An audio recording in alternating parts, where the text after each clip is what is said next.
Worlds of Power, CastleVania 2, Simon's Quest, book created by FX9, brought to us by Scholastic. Chapter 5, Dr. Simon and Mr. Dracula.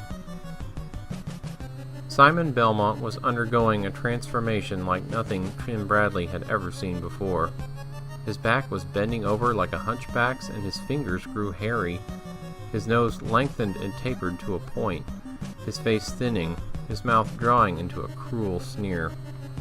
The hair became limp and greasy. It was like Dr. Jekyll turning into Mr. Hyde, only much, much worse.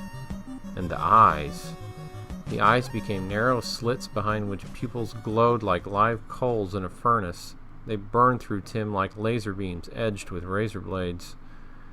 If Tim Bradley could have screamed, he would have let out a long, loud one.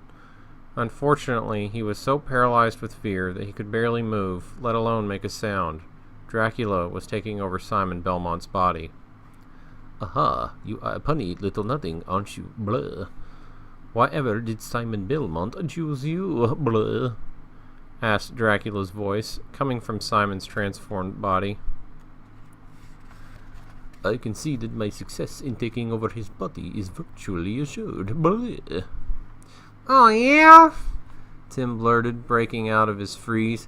I happen to have already beaten you 19 times. Is that right, mortal? I certainly remember none of those times. You are a silly thing, aren't you? I shall enjoy hearing you squeal and feeling you squirm when I sink my lovely fangs into your soul. Blah. Is that the tooth? Tim shot back. Ugh! Cried Dracula's voice. Simon's body jerked back as though physically struck. Blah! A pun! I abhor puns. If there's anything I can't stand more, it's stupid, silly jokes. Blah!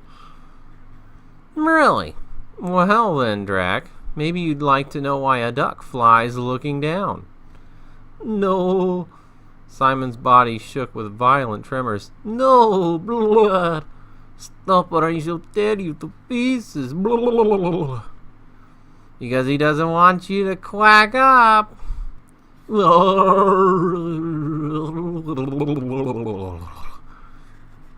vampire's face now seemed to be merely superimposed over that of Simon Belmont's, and that double-imaged face was freaking out. Blah, dumb joke. Blah, stupid joke. No, Drac, said Tim Bradley, sensing victory within his grasp. It's a foul joke.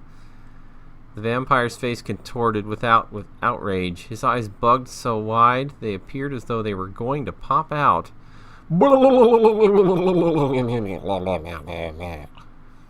He said, I shall revenge myself upon you for that, mortal. Take heed, your blood and your soul will belong to me. Don't count Dracula your chickens before they're hatched, wimpire. Dracula didn't even get a scream out for that one. The fanged mouth just opened incredibly wide, and then pop! The flattened picture of the Count imploded, leaving Simon back the way he'd originally been, only looking more pained, if that was possible. That was the very worst yet, he said. The accursed vampire almost had me then.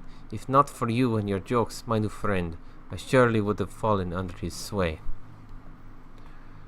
Hey, give yourself some credit. You put some willpower into the battle, I'm sure, said Tim. He was feeling braver already. The old fool wasn't such a danger after all. Haha, this would be just like an easy video game. You realize now that Count Dracula will be after your body and soul as well. Tim shrugged nonchalantly. I can handle it. If he defeats me and gains the use of my body and remains in this dimension, he will take great pleasure in flaying every inch of your skin off. Tim blinked. And after he pours salt on your raw nerves, he will dip you into a vat of acid. Tim gulped. And then, Timothy Bradley, he will start torturing you. Simon, I think I'm going to need more chocolate for this little expedition. And, I just remember, I'm allergic to garlic. Maybe you better get my older brother Fred. He's really much better than I am at CastleVania. However, Simon Belmont had already spun on his heel and had started down the road. Come, Timothy Bradley. We shall go to the local tavern where we shall get our supplies and plan our strategy. Tim Bradley stood still for a moment, trying to figure a way out of this business. But then the darkness closed in, cold and ominous. He grabbed his bag of necessities and tripped on down the cobblestones after the blonde hero.